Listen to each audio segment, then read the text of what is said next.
YouTube están subidas las sesiones hasta el número 5. Quisiera saber si van a subir las demás sesiones, por favor. Claro que sí, vamos a ir subiendo las sesiones que se están grabando. Ya lo vamos a tener hasta el día de mañana con la sesión de hoy más. Y también vamos a subir las diapositivas que se han ido implementando y desarrollando durante las sesiones. Muchas gracias, muy amable. Perfecto, podemos iniciar, licenciado. Ok, buenas tardes. Mm, Hola, hola, un momentito. Hola, hola, ¿me escuchan? Sí, Lice. Un- Sí. Se está acoplando, un momentito, por favor.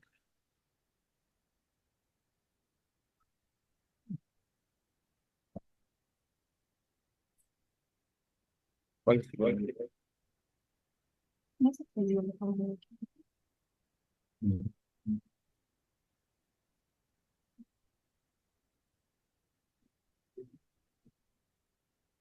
Ahora sí, hola, ¿me escuchan? Sí, Lice, la escuchamos. Bueno, vamos a empezar la clase de hoy. Eh, Hola, hola, ¿se me escucha bien, verdad? ¿Sí? Ok, gracias por la... Bueno, buenas tardes a todos y todas. Por favor, vayan encendiendo sus cámaras.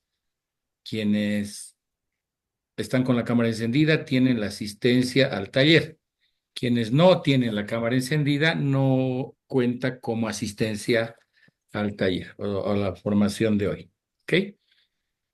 Hoy día vamos a trabajar en lo que implica un tema súper importante y por qué nos ayuda en la atención con víctimas y sobrevivientes de eventos traumáticos. Porque nos va a ayudar a entender por qué una víctima de violencia física, psicológica y sobre todo sexual reacciona y cómo reacciona ante el evento traumático. Ustedes van a ver, se van a enterar muchas veces seguramente de que la víctima no gritó. ¿Por qué no gritó si la estaban queriendo agredir sexualmente o la estaban violando? ¿O por qué gritó y golpeó y asesinó al agresor, que es el otro extremo? Entonces, hoy vamos a ver este impacto neurobiológico del trauma en sobrevivientes de violencia sexual con la mirada del cuidado informado del trauma, desde la mirada del cuidado informado del trauma que ya hemos trabajado en la anterior sesión, ¿no? Entonces me van a decir, les voy a ir mostrando, miren, no va a ser una clase de neurobiología, como, como como les digo, como todo un proceso de enseñanza de esta, porque hablar de cerebro, de las reacciones del cerebro, de las características que tienen nuestros cerebros, es sumamente complejo. Podemos estar estudiando años el cerebro humano y los detalles van a seguir apareciendo. Es por eso que vamos a tratar de dar un paneo general de lo que implica el impacto a nivel neurobiológico en víctimas de violencia sexual. ¿Cómo impacta? ¿Por qué lo hace? Y también cómo se reacciona ante esto. Entonces he preparado un par de videos para que entendamos didácticamente cómo es que nuestro cerebro funciona ante el evento traumático. Cómo es que nuestro cerebro, como parte de nuestro cuerpo que no controlamos al 100%, me animo a decir que el control del cerebro será pues de un 20-30%. Aparte de que nuestro cerebro tampoco controla todo nuestro cuerpo. Es decir, nosotros, por ejemplo, no podemos controlar eh, todo nuestro sistema nervioso periférico o autónomo también, y que va a manejar muchos órganos vitales en nuestra vida, por ejemplo, en nuestro cuerpo, ¿no? A ver, ¿cuál es? El corazón. El corazón, por ejemplo, no controlamos nosotros al corazón. El sístole, el diástole, el irrigar de sangre, todo, no lo hacemos nosotros, no controlamos esto. Si yo les dijera, paren su corazón durante 10 minutos, nadie lo lograría. Así, igual que la respiración, podemos tal vez tratar de controlar la respiración, pero abstenerse de respirar, nadie lo podría hacer. Tenemos parcialmente control, por ejemplo, en la respiración. Lo mismo ocurre en nuestras reacciones ante eventos traumáticos. No controlamos todas nuestras reacciones ante el evento traumático. Lo hace nuestro cerebro a nivel de un mecanismo de defensa muchas veces que va a generar las reacciones que nosotros vemos en víctimas de violencia sexual, sobre todo, o en cualquier otro tipo de violencia, ¿sí? Acá les voy a presentar un video y quiero que a ver, les voy a decir lo siguiente. Van a escuchar muy atentamente y van a ver muy atentamente, porque después del video voy a hacer preguntas a algunas personas que supuestamente están en clases, pero tienen su cámara apagada. Entonces, si yo hago la pregunta y alguien no tiene la cámara encendida, voy a preguntar a las personas que no tienen su cámara encendida, por si acaso. Y ya les estoy avisando. Si esa persona que no está con su cámara encendida tampoco responde cuando yo le hago la pregunta, quiere decir que no está en la clase y va a tener falta directamente. ¿Ok? A ver, espero que me escuchen. Hola, mi nombre es Jimena Grolmu. ¿Se escucha y se ve? Sí, licenciado. Perfecto, muchas gracias. Entonces vamos a continuar con... un momentito. Vamos a continuar entonces con el video. Ya, quiero que atiendan muy bien, por favor. Hola, mi nombre es Jimena Grolmus. Estoy acá en Seattle, Washington. Soy educador de padres, soy school counselor y soy entrenadora certificada de disciplina positiva. Entonces trabajo con padres, trabajo con profesores también aquí en algunas escuelas de Seattle y también he llevado la disciplina positiva a diferentes países en Sudamérica, especialmente Chile, de donde soy originariamente. Hoy día quiero entregarles una herramienta que es bastante útil para mejorar relaciones y entender un poquitito cómo funciona nuestro cerebro. Este es el cerebro en la palma de la mano. Este modelo lo desarrolló Daniel Siegel, que es un neuropsiquiatra o neuropsicólogo, no estoy segura, pero algo así, que trabaja y trata de explicar cómo funciona nuestro cerebro. Entonces, ustedes ponen la mano así, el dedo pulgar lo cubren y esto es como que tuviéramos nuestro cerebro aquí. Entonces, esta parte del cerebro es el tallo cerebral. El tallo cerebral es lo que controla la parte autónoma del cerebro, la parte autónoma del cuerpo. Todo lo que tiene que ver con corazón, respiración, peleo, o me arranco o me congelo. En el fondo es un poquitito de supervivencia en el fondo. El cerebro medio es la parte de...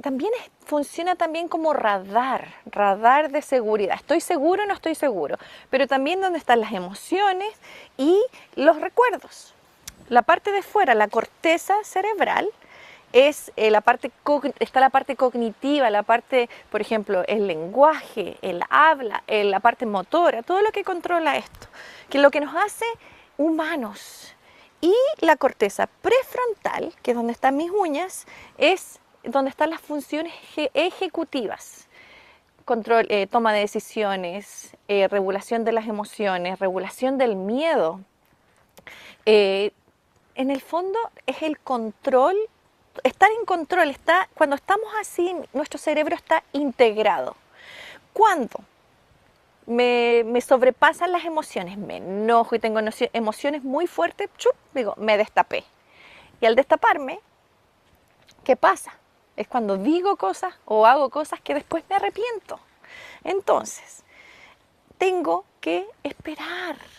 Lo que tenemos que hacer es esperar a calmarnos para poder responder y no solo reaccionar. Cuando estoy así, solo reacciono y no respondo. No respondo de una forma respetuosa, no respondo de una forma conectándome con la otra persona, que va a ser efectiva para solucionar problemas, para poder hablar de nuestras opiniones, hablar de diferentes cosas de una forma respetuosa en el fondo, manteniendo la calma. Entonces, cuando estoy así, tengo que buscar formas fáciles de regularme. Nuestros niños, esta parte ¿Ustedes saben a qué edad se termina de desarrollar la corteza prefrontal? A los 25 años. Por eso las compañías de seguro, de auto, tienen esta información y por eso a los 25 bajan los precios. ¿Por qué? Porque antes tomamos más riesgos y vamos a estar un poquitito más fácil de destaparnos en el fondo. Por ejemplo, nuestros niños pequeñitos, cuando pedimos que controlen sus emociones, que no lloren, que no tengan pataletas, los pequeñitos, su corteza cerebral está ahí. En la adolescencia el cerebro está teniendo también una reestructuración y también andan como a medio filo. Entonces es fácil que cualquier cosita gatille y se destapen. Si nosotros tomamos conciencia de esto, porque las emociones son contagiosas debido a las neuronas espejo, que son las que nos ayudan a ponernos en el lugar de otros y poder leer las emociones de otras personas. Nuestro cerebro está cableado para poder entender, ¿y cómo está sintiéndose esta persona? Entonces, si mi hijo viene así de la escuela y yo estoy calmada, yo estoy consciente de esto y me mantengo calmada, aunque él haga algo, llegue pateando la puerta, pateando la silla, yo me mantengo calmada y a lo mejor puedo validar sus emociones, sus emociones y decir, parece que tuviste un mal día. Y me espero, lo dejo solo hasta que él pueda calmarse. Si yo me mantengo calmada, puedo contagiar a sus neuronas espejo más fácil. Eso no significa que voy a dejarlo después, que llegó pateando la silla, que llegó pateando la puerta. Después, cuando ya estamos calmados, puedo hablar con él y decir, ¿sabes, hijo? Está bien que vengas enojado, pero no está bien patear la puerta, patear la silla. Así es que vamos a buscar soluciones para eso, ¿te parece? Miren qué respetuoso, solo teniendo esta información. Así que los invito a acordarse, practicarlo y enseñarle a los niños. A los niños más pequeñitos podemos enseñarles cerebro de abajo, cerebro de arriba. Cerebro de abajo es cuando está, yo les digo, el león loco rugiendo. El cerebro de arriba es el gorrito para pensar, que nos ayuda a calmarnos. Así de simple. Así es que a practicar. I'm also fluent. Bueno, espero que se haya entendido un poco cómo nosotros podemos, con pequeños espacios de tiempo para racionalizar una idea, manejar una emoción, controlar un sentimiento. Podemos nosotros ser capaces de manejar nuestras emociones. La emoción aparece de forma espontánea, sin controlarla, ¿no ve? Los sentimientos son un proceso de interpretación de estas emociones. Por ello somos completamente conscientes de ello y respondemos a partir de ello. Entonces tenemos la forma y la capacidad de hacer eso. Sí, tenemos la forma y la capacidad de hacer eso. ¿Podemos controlar nuestras emociones? Sí, las emociones pueden ser, además, si son temporales, van a suceder con una respuesta a una situación concreta. Por ejemplo, los cambios fisiológicos que tengamos o experimentemos cuando tenemos miedo. Por ejemplo, cuando alguien tiene miedo, eso ocurre mucho en niños o en niñas pequeñas, no puede haber un control de esfínteres, se puede hacer pis, como se dice. De miedo se hace pis ese niño o esa niña. A eso se refiere. Aparecen como más o menos cuando percibimos algún tipo de peligro y desaparecen cuando estamos a salvo. Los sentimientos pueden ser duraderos, en cambio, ¿no? Pueden o no ser congruentes con nuestra conducta, ya que los sentimientos los podemos esconder, está más en nuestro interior. Son cosas que tenemos más internas. Las emociones son más externas, son más de vistas, si se puede ver. Yo puedo ver una emoción en alguien, sí, puedo ver una emoción de alegría, que salte, de júbilo, una emoción de tristeza, pero un sentimiento de tristeza tal vez no lo puedo ver. Espero que se entienda la relación. Entonces, en ese sentido, lo que nos hablaba esta coach tal vez, es que nosotros debemos entender que nuestro cerebro puede ser muy bien manejado a nivel con lo que es la inteligencia emocional, pero no en su totalidad, porque hay reacciones que nosotros no controlamos. Hay reacciones que controla nuestro cerebro sin que nosotros nos demos cuenta. ¿ya? Les voy a mostrar otro video donde se ve eso, donde se ve que necesitamos así milisegundos para poder generar una idea racional dentro de nosotros y poder tener un manejo de emociones adecuada en función de la reacción superficial y los sentimientos también. Así que quiero que vean este video también. A mí me gusta mucho porque es un video medio antiguo, pero marca bien clarito cómo nosotros ante un estímulo de peligro, ante un estímulo de que nos puede ocurrir algo, nuestro cuerpo va a reaccionar de una manera específica. Y después de eso vamos a hacer los comentarios, ¿ok? Quiero que vean entonces este video y luego al final vamos a ver lo de las preguntas y respuestas de la gente que no está con su cámara. A ver, atiendan, por favor.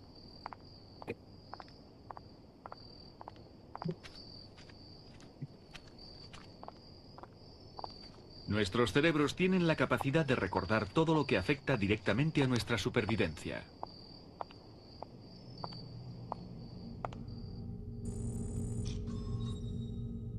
Cualquier sensación de peligro activa la amígdala.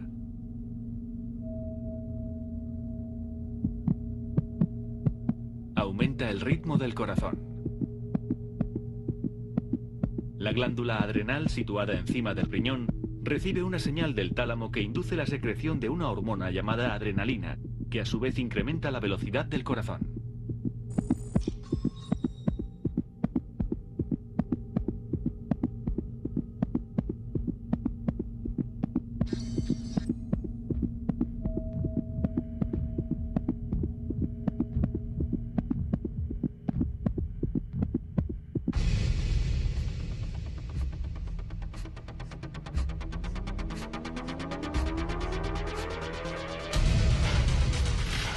La sangre, bombeada con más rapidez hacia cada músculo, produce una fuerza superior a la habitual.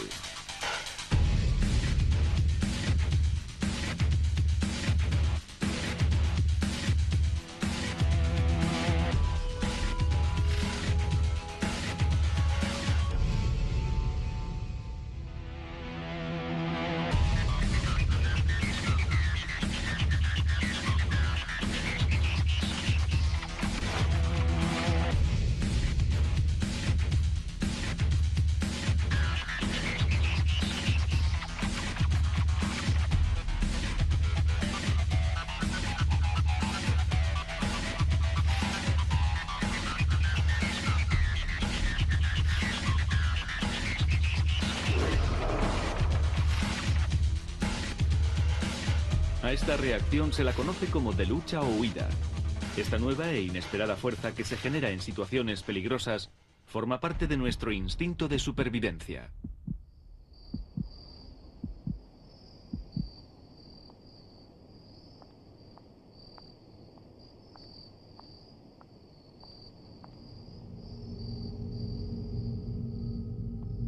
Volvamos a empezar.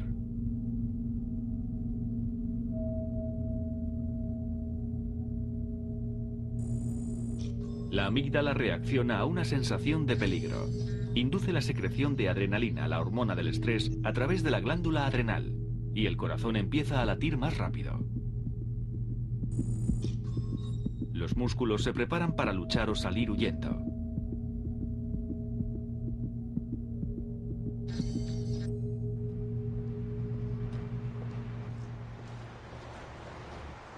John. Al percibir la amígdala el peligro, la primera reacción será la de correr. El lóbulo frontal valora la situación. Es nuestro instinto de supervivencia. Ah, pero si eres tú. La amígdala, que percibe el peligro, y el lóbulo frontal, que valora la situación, desempeñan una función primordial en el instinto de supervivencia. Ok. Quiero que se den cuenta cómo es que esta forma en la cual reacciona nuestro cerebro no es completamente manejada por nuestra racionalidad. Si se dan cuenta en el video que hemos visto, y esto, ¿por qué es bien importante? ¿Por qué es importante que sepan esto? Porque así van a poder explicar por qué una víctima de violencia sexual reacciona de una manera no adecuada una manera, entre comillas, no adecuada, que no lo explicaríamos nosotros. Un extremo es esto de la huida, lo que hemos visto en el video, de la huida.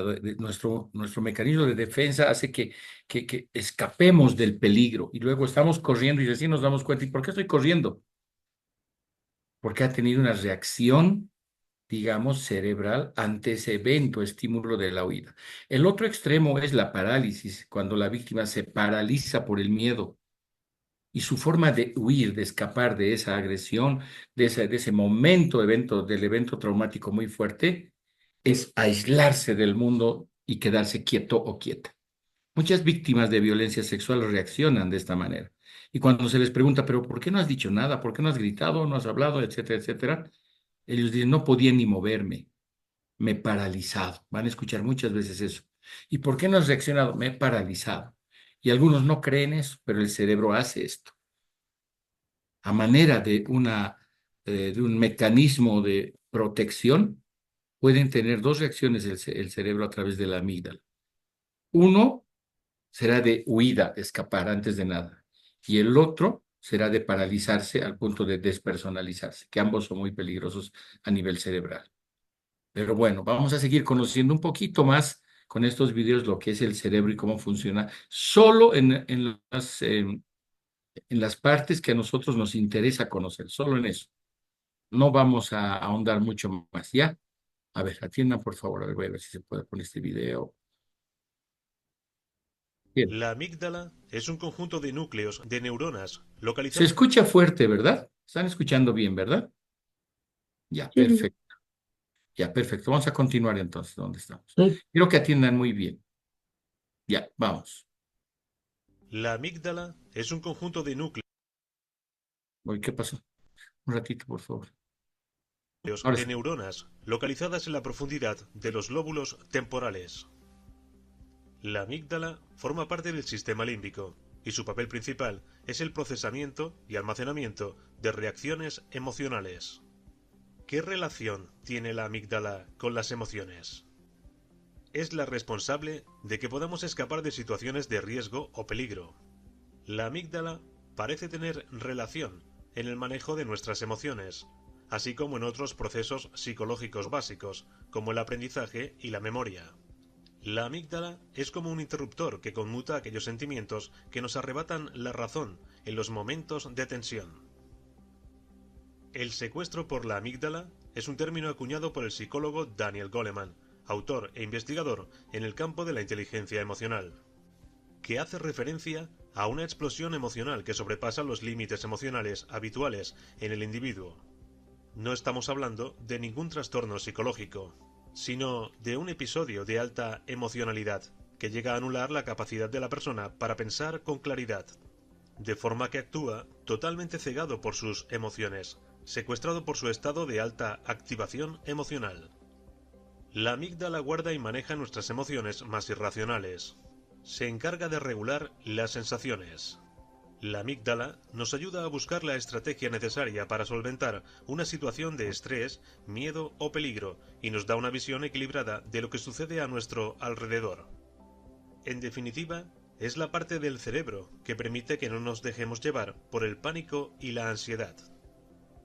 La amígdala prepara una reacción emocional ansiosa e impulsiva, pero otra parte del cerebro se encarga de elaborar una respuesta más adecuada. El regulador cerebral que desconecta los impulsos de la amígdala parece encontrarse en el extremo de una vía nerviosa que va al neocórtex, en el lóbulo prefrontal. El área prefrontal constituye una especie de modulador de las respuestas proporcionadas por la amígdala y otras regiones del sistema límbico, permitiendo la emisión de una respuesta más analítica y proporcionada. Las emociones son importantes para el ejercicio de la razón. Entre el sentir y el pensar, la emoción guía nuestras decisiones, trabajando con la mente racional y capacitando o bloqueando irracionalmente al pensamiento. Ok. Entonces, si se darán cuenta, nosotros no controlamos completamente nuestro cerebro ni nuestro cuerpo. Tenemos un un sistema autónomo, el cual va a generar, de acuerdo a construcciones cognitivas, porque esto tampoco es que se da de un día al otro, sino es una construcción. El bebé nace con cierta información, pero no toda la información. Nosotros vamos a ir construyendo alrededor de este ser humano con las experiencias que tenemos, con las neuronas espejo que nos han mostrado en el primer video, ir copiando algunas actitudes, conductas, reacciones en el desarrollo humano que tenemos nosotros. Y en este proceso de ir estructurando nuestra personalidad, también vamos a construir nuestras formas de reaccionar ante los problemas. Lastimosamente, y lastimosamente les digo, porque muchas veces vamos a experimentar cosas malas, los seres humanos aprendemos con las caídas, con las cosas malas, con las cosas que nos van pasando, con los problemas que tenemos. ¿Sí? Entonces, ¿qué vamos a hacer? Y es cierto, ese dicho que dice, lo que no te mata te hace más fuerte, creo que hasta eso aplica muy bien en el desarrollo humano cognitivo que tenemos los seres humanos, las personas. ¿Sí? Mientras más experiencias tenga yo de vida, voy a construir más factores resilientes. Pero no lo voy a hacer siquiera de manera tan consciente, no voy a decir, voy a desarrollar esto en mi mente. A veces las informaciones que tenemos son indirectas al esquema cognitivo que nosotros tenemos. Aprendemos por neuronas espejo, aprendemos por lo que nos enseñan, pero también con lo que no nos enseñan, sino con la experiencia propia. Aquí vemos en la imagen las partes del sistema nervioso central y sus funciones. No vamos a ahondar en todas y en cada una de ellas porque no es una clase de neuropsicología o tal vez de neurobiología. Sin embargo, lo que nos importa, por ejemplo, es las funciones que van a tener cada una de nuestras áreas en función del evento traumático al cual nosotros vamos a tratar de explicar las reacciones que se tengan en los seres humanos.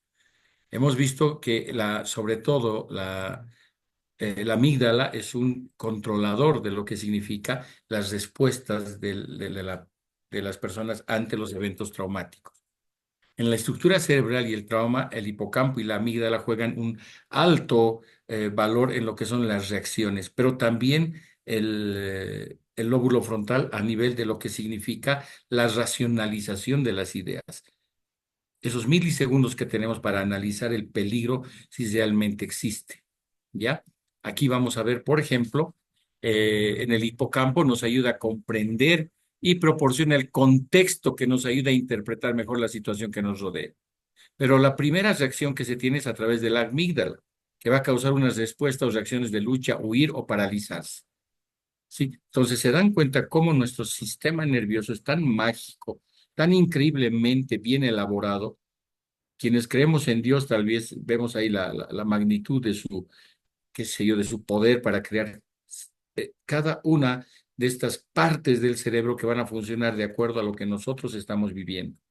¿Sí? En este sentido, este cerebro que se va a ir construyendo, y nosotros lo vamos a traer a la clase de hoy, ¿no? Vamos a ver que va a reaccionar de diferente manera a las experiencias que sean reales o percibidas que hacen las personas que reaccionan. O sea, el evento traumático en algún momento, lo habíamos dicho anteriormente, es un evento que va a causar cierto daño en la persona, pero donde se va a ver comprometida su vida. El trauma no es cualquier cosa, no es que yo le grite a mi hijo y le diga, anda, tráeme aquello rápido, o si no, haz tu tarea. Y no vamos a decir, está traumado.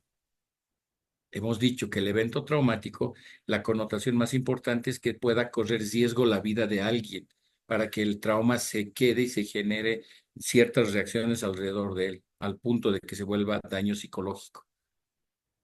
Entonces, las experiencias que sean reales o percibidas van a influir en el evento traumático.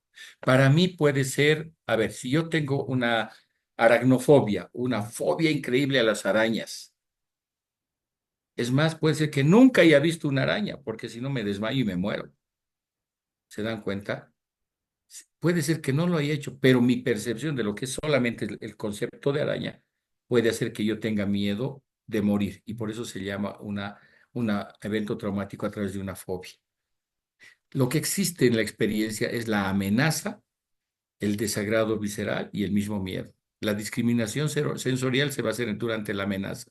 En el desagrado visceral va a haber el territorio interceptivo y el miedo es el territorio emocional como cual se va a reaccionar.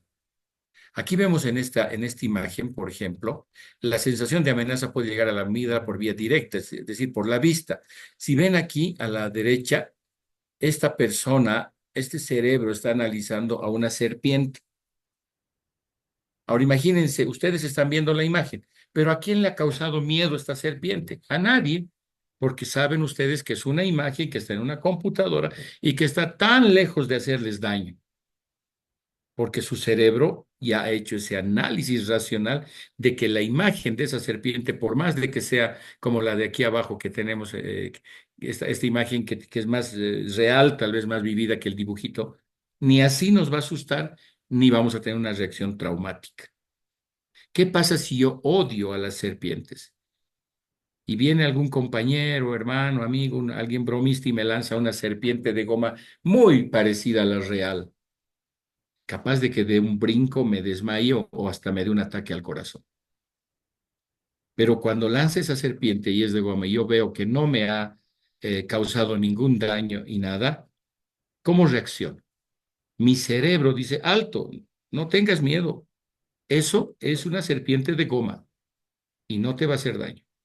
Entonces, la racionalidad que ha tenido mi cerebro en ese momento ha hecho de que yo no reaccione a través de la amígdala con una de las reacciones o huida o parálisis. Si no es racionalizado rápidamente, me he dado cuenta que es de goma, que no me va a hacer daño. ¿Sí? ¿Y qué pasa si me lanzan una serpiente real y que se está moviendo y se acerca hacia mí? Imaginémonos que no es venenosa, pero hasta que yo no sepa que esa serpiente no es venenosa, puedo tener un miedo tan profundo que me va a generar un evento traumático en mi vida y que podrías relacionarlo con cualquier cosa luego. ¿Sí? Como yo no sé de serpientes, vivo en una ciudad y me lanzan una serpiente a los pies, una viva, puedo creer que me va a matar, que me va a morder y me va a inyectar el veneno y me voy a morir. Ahora, este tipo de reacciones de miedo o de alerta van a depender mucho de los factores resilientes y la estructura hasta cultural que yo tengo. Si yo vivo en un lugar, por ejemplo, como los Yungas de La Paz o en la Amazonía, donde veo serpientes constantemente, yo no le voy a tener miedo. Es más, las voy a cazar para comer o para sacarles el veneno y venderlo, o la piel, no sé. Se dan cuenta cómo el contexto también ayudará a la reacción que nosotros tenemos. Con este ejemplo de la serpiente la podemos retrotraer a lo que es una agresión sexual. Las niñas, niños víctimas de muchas formas de violencia física, en la violencia sexual reaccionan de mejor manera que un niño o niña que jamás ha sido víctima de una agresión, lastimosamente, porque ha ido generando algunos mecanismos de defensa, de cuidado y autoprotección. ¿Sí? Entonces, si se dan cuenta también, eso es lo que hace el cerebro.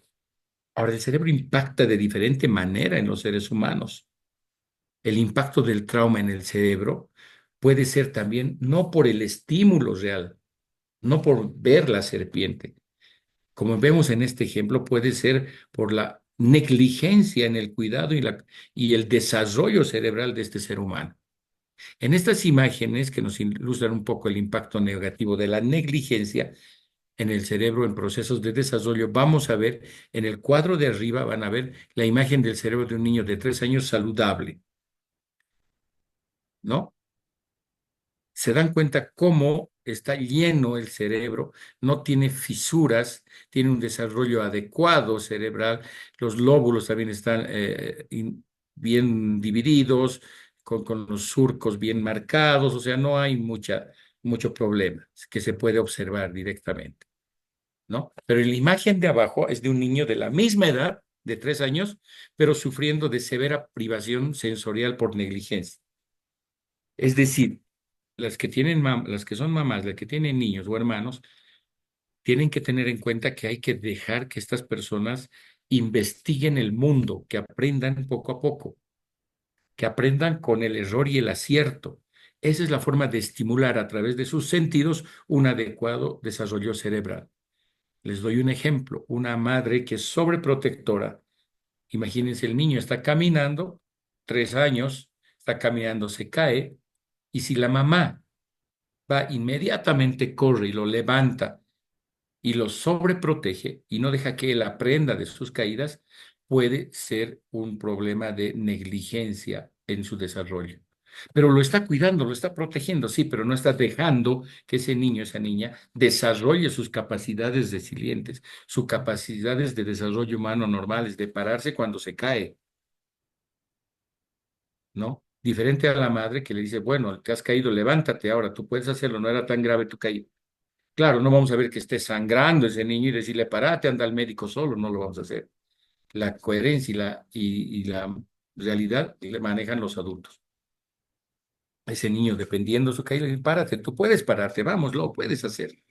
Estoy estimulando a través de sus sentidos un desarrollo adecuado de su cerebro y de sus capacidades cognitivas. ¿Ok? Entonces quiero que vayamos viendo esos detalles de todo lo que es el cerebro y las reacciones que tiene este, ¿ya? Y para ello tenemos estos 4 principios básicos en neurobiología, que lo debemos saber. Pueden haber más, digamos, que se desprendan de ellos, pero esto es lo básico que debemos saber para atender sobre todo a víctimas de violencia física, psicológica y sobre todo sexual. Primero, nuestro desarrollo personal se desenvuelve en forma individual. Es decir, todas y todos, estas 99 personas que estamos aquí en la clase, tenemos maneras diferentes de ver el mismo objeto. 99 formas de ver algo. Podemos tener parámetros generales. Pero, por ejemplo, a ver, yo tengo aquí, ¿qué tengo aquí?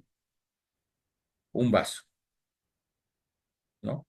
Algunos, yo les diré, ¿de qué color es? Algunos me van a decir es blanco, otros me van a decir es transparente. Y el clásico ejemplo, ¿no? Tiene líquido, sí. Está medio lleno, está medio vacío. Cada uno tendrá su percepción diferente del mismo objeto en el mismo tiempo y en el mismo lugar. A eso se refiere este primer principio, donde el desarrollo personal se va a desenvolver de forma individual. Este desarrollo del ser humano está formado del contacto constante entre el ser y la experiencia, entre lo interno que van a ir construyendo en mí, como mis capacidades resilientes de sobreponerme al problema, en contraposición a la experiencia que me van a ir generando todos los estímulos que yo voy a ir viendo y viviendo. ¿Sí? Las experiencias que sean reales o percibidas hacen que las personas reaccionemos. Y ahí hay un punto bien importante llamados detonantes en las víctimas de violencia sexual, sobre todo. Aplica a cualquier tipo de violencia, pero como estamos en un curso de violencia sexual, lo vamos a traer a el ejemplo acá. Un detonante es una falsa alarma. Es la percepción de nosotros, de nuestro cerebro, hacia un posible peligro, pero es irreal. El detonante es irreal, no es verdadero. Es decir, tenemos al agresor sexual metido en la cárcel. Ah, pero yo estoy caminando en la calle, soy la víctima, veo a un tipo igualito, la misma chamarra, la misma gorra, la misma estatura y me puedo paralizar. ¿Y por qué me paralizo? Porque mi cerebro, mi cuerpo está diciendo, alto, peligro, detente, no te acerques, ahí está tu agresor. Pero, o puedo huir, puedo salir corriendo. ¿Y por qué es corriendo? No sé, no sé. Esas reacciones se pueden dar ante este estímulo. Pero luego frenas y dices, no, pero mi agresor está detenido en la cárcel. Ese señor no es mi agresor. Recién después de que ha habido la reacción ante el estímulo, tengo estos milisegundos que me ayudan muchas veces a racionalizar la idea. Estas experiencias que sean reales o percibidas van a hacer que las personas reaccionen de diferente manera. O se paraliza o escapa, o grita, o pide auxilio. Podría ser sin motivo si es un detonante, si solamente es un detonante, ¿ok? También vemos que el trauma va a vivir en el cuerpo. Les he dicho anteriormente, el evento traumático no se borra, no se pierde. Ese evento, ese conjunto de eventos que ha que en algún momento me ha generado un miedo a la muerte, porque tiene que estar en riesgo la vida, es una característica, va a generar en mí, digamos, diferentes reacciones, pero también se va a quedar ahí y yo lo tengo que trabajar. ¿Se va a quedar en mí? Sí. El hecho de que se quede en mi persona no implica de que yo no pueda vivir o no pueda hacer nada en este mundo, ¿verdad? Entonces, voy a ocultar. Ahora sí creo que mejor esto. No, ya. Ahora bien, a cambiar la diapositiva, ¿no ven? ¿Cómo aprende nuestro cerebro? Nuestro cerebro tiene una escala de aprendizaje, ¿sí? Nuestro cerebro leyendo, por eso a mí no me gusta dar lecturas, digamos, a diferencia de otros docentes, ¿no? Van a leerme este libro y me van a dar examen. Nuestro cerebro leyendo aprende un 10%. Escuchando algo aprende un 20%. Si alguien me lee un libro, mi cerebro va a aprender el 20%. Es además un aprendizaje pasivo. El ver, se le suma al ver 30%. Ya estamos leyendo, escuchando y viendo, digamos. Por eso cuando leo en voz alta, estoy leyendo, estoy escuchando y estoy viendo lo que estoy leyendo. Entonces ya sumaré un 50% de aprendizaje tal vez en este ejercicio. Un 50% se va a hacer entre ver y oír. Por eso más fácil es que nosotros aprendamos de un video que leyendo todo lo que nos están escribiendo. Por eso la información que va a través del video es más directa y con un más alto nivel o un más alto porcentaje de aprendizaje que tengamos. Cuando nosotros conversamos, preguntamos, repetimos, relatamos alguna historia, enumeramos, reproducimos alguna historia, alguna cosa que sabemos, recordamos, debatimos y definimos, es una forma más o menos de un 70% de aprendizaje que nosotros vamos a tener. Por eso ustedes se acuerdan mucho, por eso se dice, sobre todo se dice de las mujeres porque tienen una gran capacidad anémica, pero si, no, las mujeres nunca olvidan un problema, una pelea. ¿Por qué? Porque ha habido todos estos elementos, hubo todos estos elementos, ¿no? Se han repetido cosas, se han relatado, se han numerado. Eso. Entonces, ¿qué hay? Un mayor aprendizaje y se graba en nuestra memoria. El escribir, el interpretar, traducir, expresar, revisar, identificar objetos, posiciones, lugares, el comunicar, ampliar, utilizar, demostrar, catalogar, practicar, va a generar un 80% de conocimiento. ¿Por qué cuando yo doy las clases con ustedes les trato de dar ejemplos de la vida real? Una niña así, un niño así, imagínense esto, para que ustedes en su cerebro construyan el conocimiento y se acuerden y digan, no, yo me acuerdo que si un niño hace esto le pasa así. Entonces es más fácil que aprender que leyendo, escuchando, viendo, etcétera. A mí no me costaría nada decirles, bueno, vamos a trabajar media hora aquí en la clase, la otra media hora tienen que leerme estos documentos para la siguiente clase. Listo, si aprenden bien, si no, no. Pero si se dan cuenta en la escala, lo menos que enseña es leer, escuchar y ver. La experiencia vivida siempre es mejor para que uno pueda aprender. Y un 95% nuestro cerebro aprende a través de la explicación, a los resúmenes, a las estructuras que podamos tener, a las definiciones que vamos a construir, a generalizar aspectos, digamos, en los cuales nos vamos a manejar, a elaborar conceptos claros, concepto de, ¿cómo se dice? Este vaso, ¿sí? Ok, es vaso, listo. Cuando yo digo vaso, todos imaginan esto, parecido, de otro color, pero vaso que contiene un líquido. Nadie se imagina, por ejemplo, un candelabro, porque contiene una vela con fuego. Nadie, cuando digo vaso, es vaso, a eso se refiere. Entonces explica, resume, estructura, aprendemos más fácil. Por eso es más fácil aprender de un debate o de una clase con así como trato de darles yo con ejemplos vividos que se pueden acomodar a los conceptos. Y esta es la pirámide del aprendizaje de Gleiser, ¿no? Ahora bien, nuestro desarrollo humano, se desenvuelve en forma individual. Ya lo habíamos dicho, cada una y cada uno de ustedes tiene una forma individual de desarrollar su cerebro, su forma de vivir a través de la racionalización. Por supuesto, hay factores que van a influir, como por ejemplo el contexto. No me acuerdo si era Platón, Sócrates, no sé, pero era un filósofo que decía, denme un niño, les entregaré un genio. ¿Por qué? Porque va a construir con su contexto la genialidad. El conocimiento, si se tiene una buena educación estructurada, va a tener a esa persona que desarrolla más fácilmente, más rápidamente sus esquemas cognitivos. Y el contexto, lastimosamente, puede afectar para mal. Para bien o para mal puede afectar, pero lastimosamente para mal también. En familias disfuncionales, donde el niño o la niña está creciendo, se pueden generar conductas antisociales, inclusive asociales, a nivel de adolescencia.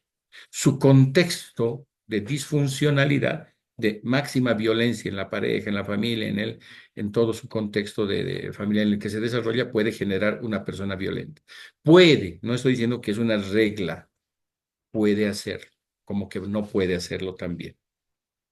Pero afecta el contexto, sí afecta para el bien o para el mal en el desarrollo cognitivo-conductual de las personas.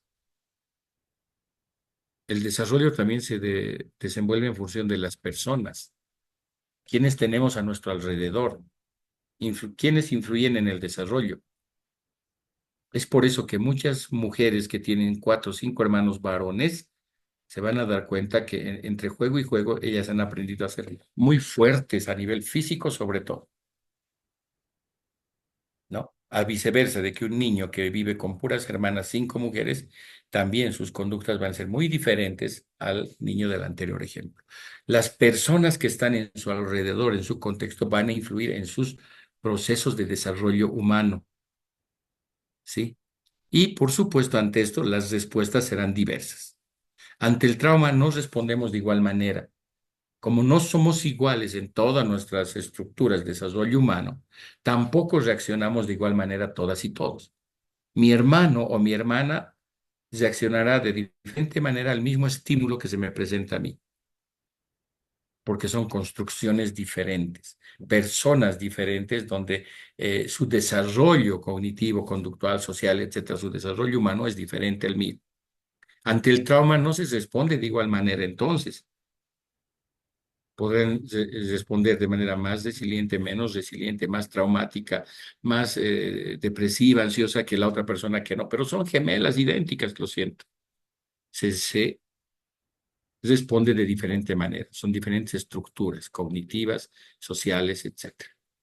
Así, el impacto de la agresión sexual en infantes, niños, niñas y adolescentes y mujeres se va a regir por varios factores como la estigmatización, va a depender mucho el impacto de la agresión sexual si existe la estigmatización, donde el niño, niña, adolescente se siente sucia.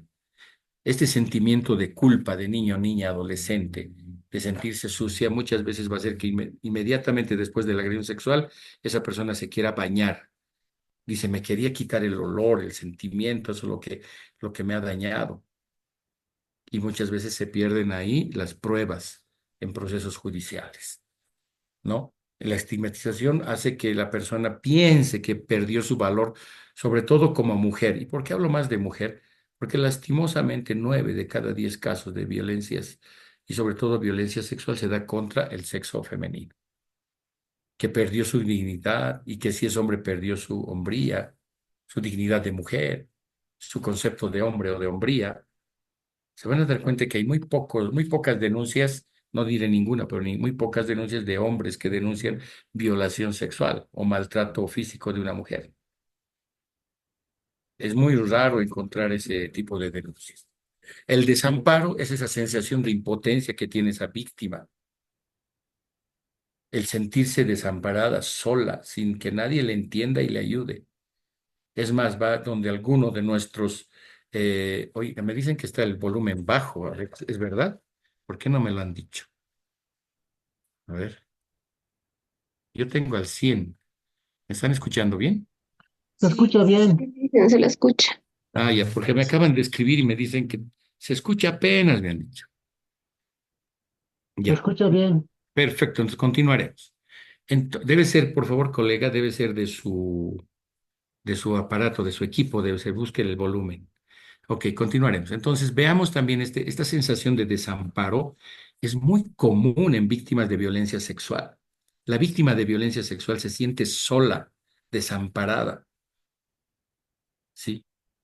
Es una persona que cuando es escuchada y es oída y entendida, tal vez será el 50, 70, 80 por ciento de su recuperación estará en sentirse no sola, no desamparada, sino entendida y atendida. Por eso es importante que todas y todos ustedes quienes están aquí y algún momento atiendan o entiendan o escuchen a una víctima de violencia sexual, traten de buscar ampararla, decirle que no está sola. No es necesario tocarla, abrazarla por si acaso, porque puede ser un detonante, puede generar una reacción adversa, mucho más si es hombre quien trata de hacer este ejercicio. Este impacto también se generará a nivel de lo que es la sexualidad, una conducta sexual traumática, ¿no? Conductas inapropiadas a su edad, como una promiscuidad a muy temprana edad, ¿no? O un aislamiento donde no quiera saber ni siquiera de qué sexo es esa persona, porque está mal, porque le han hecho daño. Evitar a hombres por completo es una reacción ante un evento traumático como es la agresión sexual. Esa víctima dice, no, todos los hombres son iguales, me va a pasar algo así.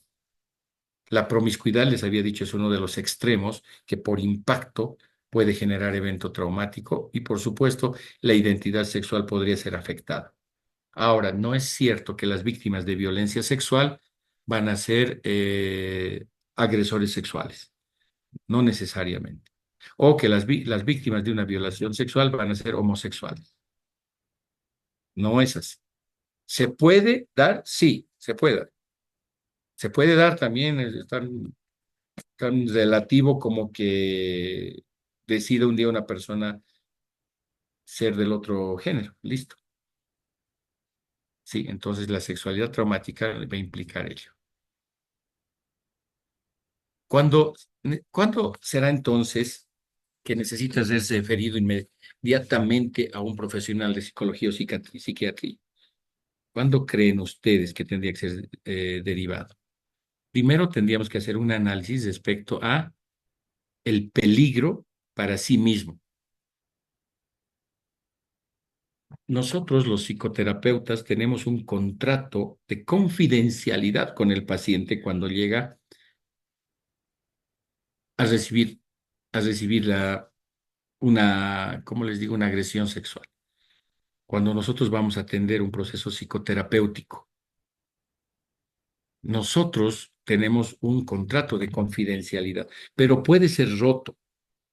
Este contrato de confidencialidad que tenemos psicoterapeutas, por ejemplo, puede ser roto cuando vamos a identificar un peligro real, verdadero, para sí mismo,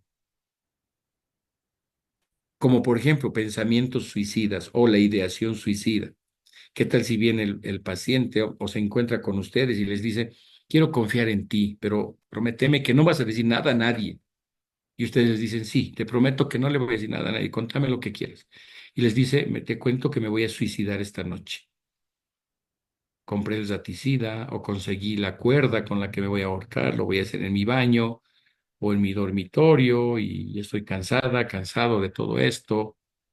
Ustedes, sabiendo eso, van a respetar su promesa y van a decir, ay, no, y es que yo le he prometido no decir a nadie y bueno, pues a las 8 creo que se va a suicidar.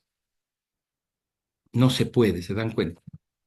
Cuando existe ese peligro para sí mismo, lo más importante es derivar a un psicólogo o psiquiatra lo más antes posible, a un profesional que le ayude a esa persona.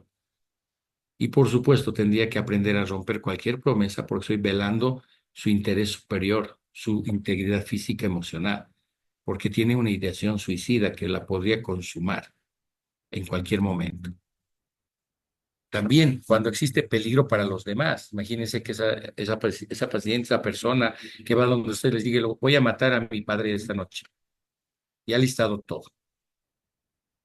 O se los dice en terapia o se les dice, por favor, no le digas a nadie, prométeme que no vas a decir a nadie, prométeme que vas a guardar este secreto, ya te lo prometo.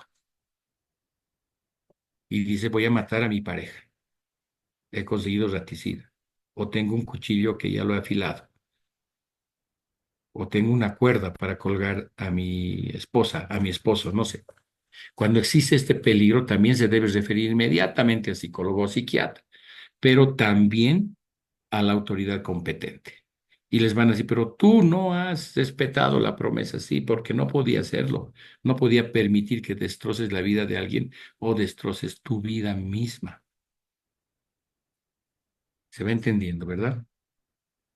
O al ver que esta persona escucha cosas que otras personas no ven o escuchan, ¿no? Existe una psicosis, digamos, puede ser momentánea respecto a alguna reacción de miedo y dice, no, yo escucho voces y las voces me dicen que me debo matar o que debo matar a alguien. Escuchar que otras personas no ven o escuchan perturbaciones sensoriales.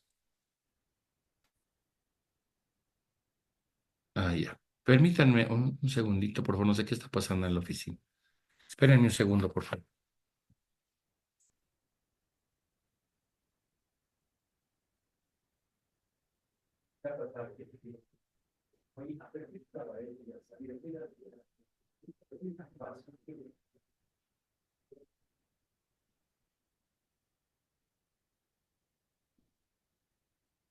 Perdón, ahora sí, teníamos un pequeño problema en la oficina.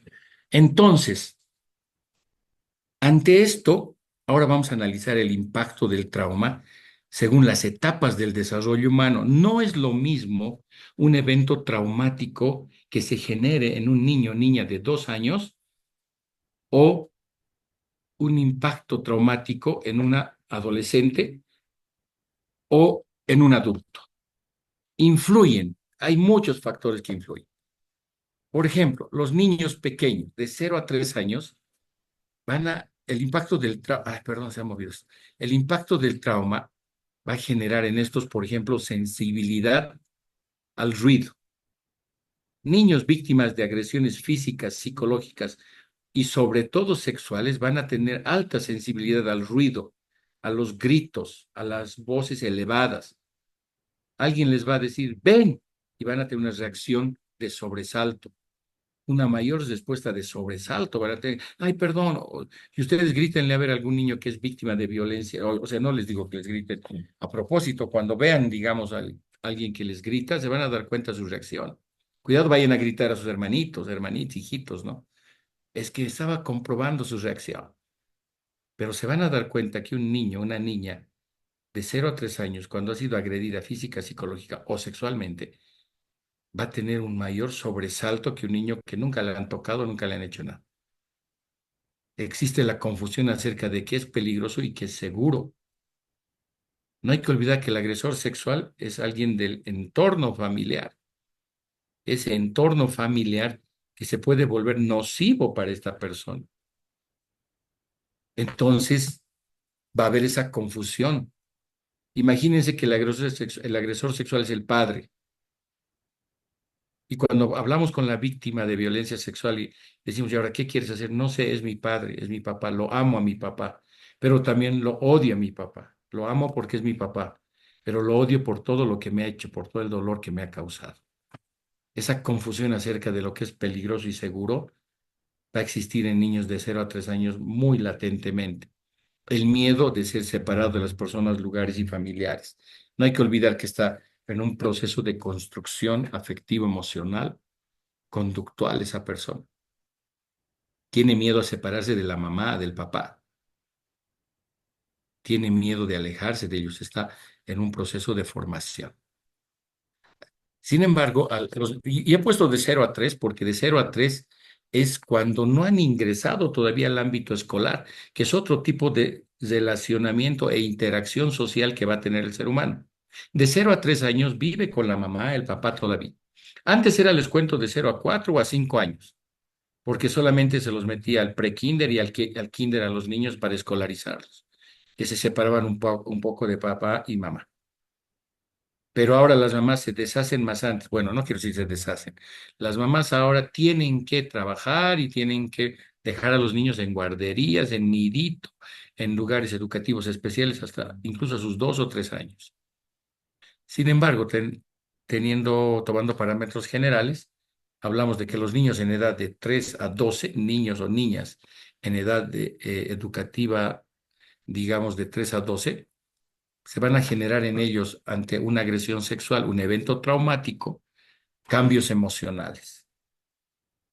Ese niño antes de la agresión sexual era el que jugaba en el patio, correteaba, abrazaba a sus amigos, a sus amigas, etcétera. Día después de la agresión sexual, ese niño no quiere acercarse a nadie, se siente en un rincón, no se mueve, se aísla.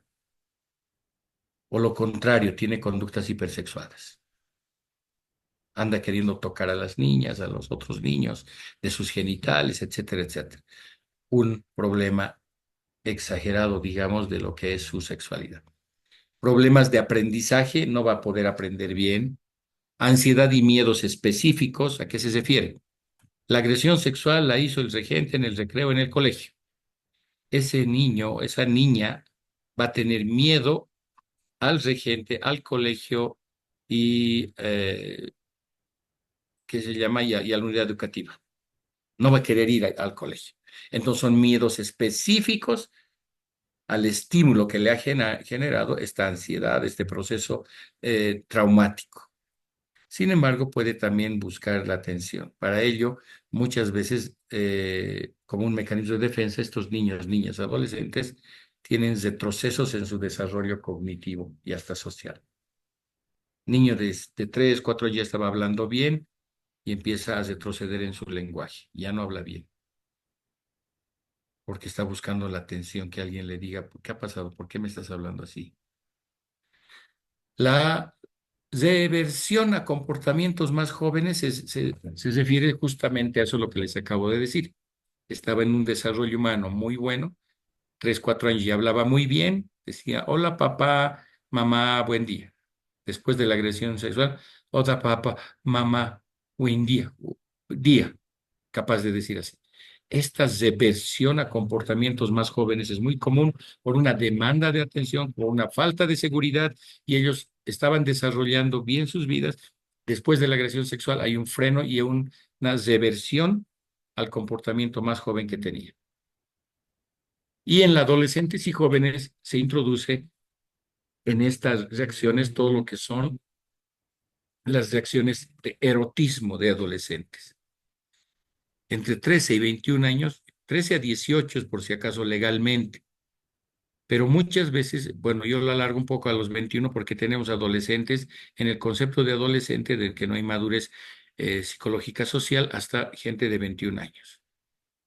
Existen dificultades de imaginar o planear para el futuro. ¿Cuántos jóvenes de 20 años parecerán adolescentes que no saben qué van a hacer, que duermen hasta tarde, no estudian y no saben qué van a hacer? El sobre o subestimar el peligro. Adolescentes que han sido víctimas de agresiones sexuales llegan a subestimar el peligro, no le tienen ya miedo. Dicen, no, ¿qué más me puede pasar? Ya me han violado. Ahora sí puedo tener relaciones sexuales coitales con quien quiera, puedo hablar de sexo porque ya sé lo que es eso. Puede haber inclusive agresión inapropiada como un mecanismo de defensa muchas veces. Nuestro cerebro dirá que nos tenemos que cuidar, proteger de todos. Y la tocas a esa persona del brazo y te quiere dar un golpe o te da un golpe con una reacción agresiva. Un comportamiento imprudente y destructivo en sus vidas, que va a ser una escalada, que poco a poco puede cambiar su forma en la cual va a reaccionar ante el evento traumático como un mecanismo de defensa, que es el aislamiento, la timidez, puede cambiar a uno agresivo, donde diga, no, mejor hago que nadie se acerque a mí, y al que se acerque, verá pues qué le va a pasar. ¿Sí?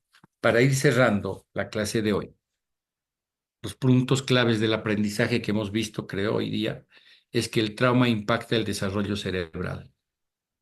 ¿Puede una persona enfermarse o tener una lesión fisiológica a través de un daño psicológico? Si es muy fuerte, sí podría. Un daño psicológico, si es muy fuerte, podría generar un daño físico a nivel de cerebro, una disrupción cerebral, falta de oxigenación, no sé, muchas cosas. Tenemos que acordar que los síntomas del estrés, por ejemplo, postraumático, son una respuesta normal que va a impactar en los pensamientos, sentimientos, salud y relaciones de los sobrevivientes, sí va a impactar. Pero ¿cuántas veces le ha pasado? Le pegaban de niño, le pegaban más grande, la violaron de niño, la violaron en la adolescencia, entonces ya ha ido construyendo, naturalizando la violencia. Entonces, para esta persona va a ser, entre comillas, normal las agresiones. Ah, pero es normal que vengan y te peguen porque eres mujer. Ese tipo de conceptos. Y debemos recordar que todo comportamiento es adaptativo. Desde ya y de por sí, los seres humanos somos seres de hábitos. ¿No me creen? Pongan su despertador a las 5 de la mañana durante 3 semanas. La cuarta semana quitan toda alarma y duerman, traten de dormir a ver lo más de que han programado, no lo van a hacer. Si se han levantado a las 6 de la mañana o las 5 de la mañana durante 3 meses, 3 semanas, perdón, un mes, el cuarto, el quinto, la quinta semana se van a levantar sin reloj, sin nada a esa hora. Les debe ocurrir a muchos de ustedes, que se levantan sin tener un despertador.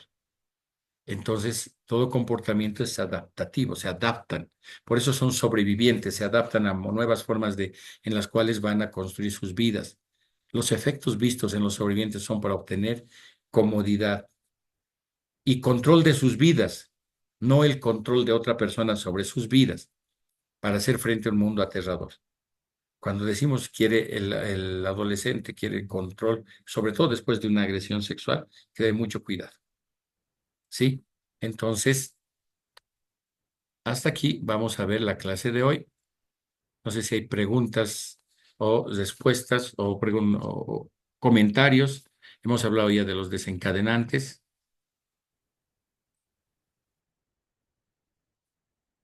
¿Alguna pregunta? ¿Alguna observación? ¿Qué piensan de nuestros cerebros mágicos, increíbles, verdad? Se han dado cuenta que nuestros cerebros manejan, o sea, nosotros manejamos el 20 o 30% del funcionamiento cerebral. Y a veces cuando no somos racionales, ni siquiera ese porcentaje. A veces somos más hormonales. A veces somos más, qué sé yo, somos personas más reaccionarias ante el estímulo. Entonces, dos formas tenemos de reaccionar ante los estímulos y a los eventos críticos. O somos proactivos ante la crisis o somos reaccionarios ante la crisis. Y cuando somos así reaccionarios, reaccionamos inmediatamente, hormonales, dicen algunos, vamos a tener problemas. Pero si somos racionales ante el evento traumático, ante cualquier cosa que nos pase, nos damos esos milisegundos para generar unidad de paz, tranquilidad y control sobre la situación, vamos a tener menos problemas. ¿Ok? Muy bien. Hasta aquí llegamos, queridos compañeros, compañeras. Como veo que no hay preguntas, nos vamos a... Ahí hay una, Gabriel Calle, dígame. Gabriela, perdón, Gabriela. Muchas gracias, licenciado. ¿Cómo está? Buenas tardes. Tenía una pregunta y era sobre este trauma. Escuché que las mujeres que sufren de una violación y tienen un embarazo y lo llevan adelante, los niños sufren un trauma, ¿no? Desde que están en el vientre. Y eso les Mm. puede afectar a futuro. Y supuestamente esto está vinculado con el tema del genotipo y fenotipo. ¿Cuán cierto es esto, licenciado? Gracias. Gabriela, te comento y soy sincero que nunca he escuchado eso. Nunca he escuchado que una víctima de violación sexual que ha sido embarazada tenga, digamos, algún gen que sea transmitido y que cambie, digamos, su forma de ser cuando nazca. Te prometo que es la primera vez que escucho esto de que pueda transmitirse la violencia al niño o a la niña antes de nacer, en su construcción.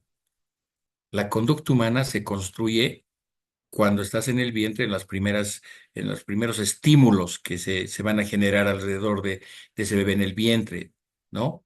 A cierto tiempo de embarazo ya existen los estímulos, por ejemplo, de escucha, de luz, de calor. Los sentimientos de la madre pueden generar, sí, algún tipo de cambio hormonal que puede incomodar al bebé en el vientre, sí. pero que existe un genotipo, una transmisión, digamos, de daño a través de los genes, no lo he escuchado, Gabriela, soy muy sincero, no, tampoco lo creo, te cuento. Tampoco creo que existe esa transmisión genética de daño de la madre al hijo por la violencia que se ha generado en la madre. Las neuronas espejo empiezan a funcionar cuando ya nace ese niño, cuando ya tiene vida y empieza a aprender a través de sus sentidos. Se van a dar cuenta ustedes, las mamás son capísimas para leer a sus hijos y a sus hijas. Empieza a llorar y lo primero que le dan es su pecho, porque dicen tiene hambre. Puede ser que ese bebé no tenga hambre y diga no, rechace el pecho. Ah, no, entonces, ¿qué hacen? Oleré su caquita o su pis. Se ha debido hacer caquita o pis. Igual en su pañal. Y les revisan su pañal porque le está incomodando algo. Y le vuelven a poner, no, está bien. Ah, entonces, la tercera opción, si no me equivoco, es le duele su barriguita. No ha eructado bien. Lo ponen sobre el hombro y le golpean para que pueda sacar sus gasecitos que a veces no lo hacen fácilmente. Y así van desechando, digamos, estas cosas de los estímulos y van construyendo en el niño también sus formas de reaccionar. Ese niño tiene hambre y sabe que cuando va a llorar le van a dar su teta o su biberón. Entonces, cuando tiene hambre, llora. Estamos introduciendo esquemas cognitivos bien específicos, ¿no? Estímulo-respuesta. La conducta se va a ir construyendo. Se puede nacer con el temperamento, ¿no? El temperamento es lo que nosotros somos, ahí es bien reaccionario, ¿no? Tranquila, se puede, pero la conducta se va construyendo. Y una conducta violenta es una construcción. Así que te prometo, Gabriela, que voy a investigar un poco, pero no creo que haya una transmisión de genotipo, de ADN, que nos diga la víctima de violencia sexual cuando tiene su hijo a raíz de la violación sexual, tiene ese niño también problemas de un estrés postraumático, digamos. No me parece coherente, ¿ok? Eso te podría responder. Muchas gracias, Liz. De nada, Gabriela. Bueno, chicas, chicos, ha sido un gusto. Nos vemos. Ah, no, conmigo terminamos, les cuento. Terminamos conmigo el ciclo de capacitación. Terminamos conmigo hoy. Van a tener la siguiente, creo que a otra psicóloga o creo a una abogada. No estoy muy seguro. Pero para ir cerrando mi participación con ustedes, ¿qué les ha parecido estas clases que hemos tenido conmigo como retroalimentación? ¿Son buenas? ¿Son malas? ¿Les interesó? ¿Aprendieron algo? ¿No? ¿Cómo estuvo todo esto? Victoria, le doy la palabra. Licenciado, buenas tardes. Yo antes de hacer lo que preguntó, quería, por favor, que me saque de esta duda. En un matrimonio puede haber violación, entiendo. ¿Cómo podemos detectar si la persona que está casada está sufriendo violación de parte de su esposo? Eh, a ver, una agresión sexual o una violación se da cuando la víctima no acepta la relación sexual coital. Cuando dice no quiero, independientemente que sea su esposo, su amigo, quien sea, nadie puede transgredir ese no quiero tener una relación sexual coital. Estamos hablando de mujeres adultas, mayores de 18 años, que tienen poder de decisión. Entonces, yo no puedo saber, ni siquiera como psicólogo, policía, médico, no puedo saber a no ser que esa persona me diga, yo no quería tener relaciones sexuales coitales con mi marido y él me obligó. ¿Qué es eso? Una violación sexual. ¿Cómo puedo saber? Yo no lo sé, no puedo adivinar, me lo tiene que decir la víctima, porque yo no he estado el momento de la relación sexual coital. Además, no olviden que una relación sexual coital es de carácter íntimo, no hay testigos normalmente. Ninguna pareja va a ir a tener relaciones sexuales coitales delante de otras personas. Lo va a hacer en una intimidad y en esa intimidad vale lo que la víctima diga, yo no quería y él me obligó. La palabra de una con la palabra de otra. Diferente niño, niña, adolescente, ¿no ve? Muy diferente, porque ahí sí que hay una agresión sexual. No puede, no puedo decir que el adolescente quería, el niño quería, la niña quería, porque se cree, ¿no? Yo no estoy muy de acuerdo también de esto, pero se dice el adolescente no tiene la capacidad de decidir. Yo creo que sí tienen muchos adolescentes. Tal vez no tienen toda la información todos y todas, pero la ley nos dice algo. Menores de 18 años no tienen madurez, no tienen capacidad de decisión, menos en una relación sexual coital, por ende son víctimas. En una persona adulta, querida Victoria, no se puede. Difícilmente voy a saber adivinar, ver que esa persona ha sido violada por su marido, porque además hay una relación conyugal, duermen juntos, viven juntos. Tendrá que ser la víctima, la sobreviviente de violencia sexual quien diga, no quería yo y él me obligó. Ah, perfecto, eso es una violación sexual. En otra forma, no, difícil adivinar, saber, me lo tiene que decir la víctima, porque ella ha vivido eso. ¿Ok? Eso le puedo responder. ¿Alguien más? ¿Nadie más? Muy bien, queridos colegas, gracias por su atención. Ha sido muy bonito pasar estas tardes con ustedes. Nos vemos en algún momento y que les vaya muy bien todo el día. Buenas tardes. Adiós. Chao, chao.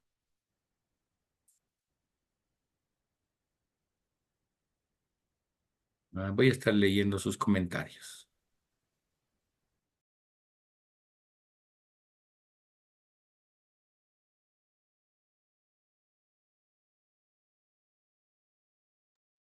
Llenen su cuestionario, por favor. Licenciado, buenas tardes. Dígame, ya me La estaba yendo. consulta mía es que en fechas pasadas usted dio su número para poder dar a otra persona que ha sufrido una violación sexual, la cual hasta el momento he podido ver que no se conecta con usted. No sé si yo le puedo dar el número de la persona para que usted podría llamarle o tengo que insistir con la persona. Bueno, no funciona así.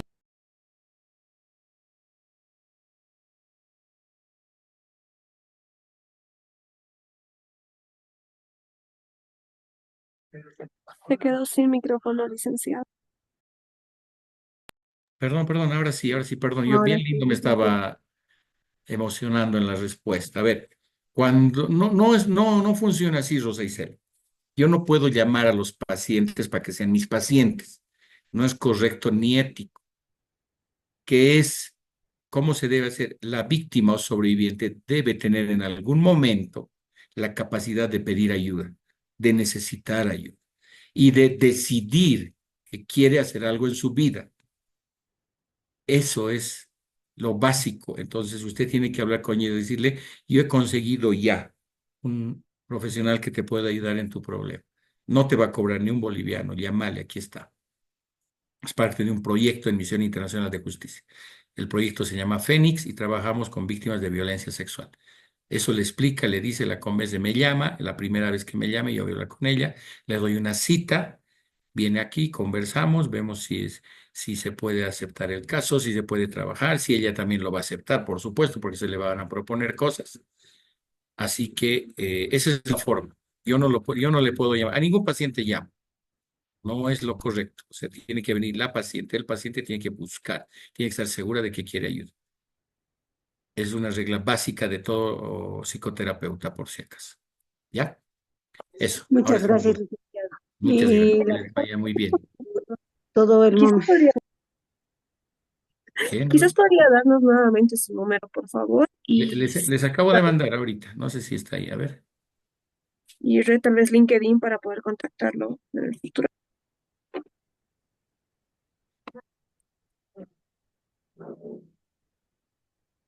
Ya. Estoy volviendo a poner mi número, ¿ya?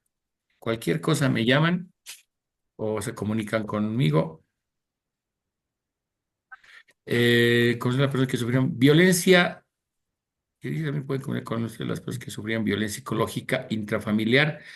No es, miren, yo he atendido muchos casos, trabajo muchos años en Gregoria Pasa, donde trabajamos con víctimas de violencia familiar doméstica, pero acá en esta institución solo estamos trabajando con lo que es violencia sexual, infante, niño, niña, adolescente, y con mayores de 18 años en el proyecto Fénix.